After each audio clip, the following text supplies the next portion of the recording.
today I'm going to show you how you can close your keyboard in the new SwiftUI. So up here, currently in the typical content view.swift file.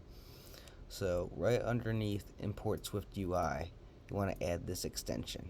So basically what you're doing is you're extending this view, which this works as long as you extend this view and anywhere else it'll work too. So because I've already extended upon view, so if any of the other ones end up extending view, not that one, then they have access to this as well. So this is what you want to do. Obviously this name doesn't matter. This is the code. I think I've looked at it long enough.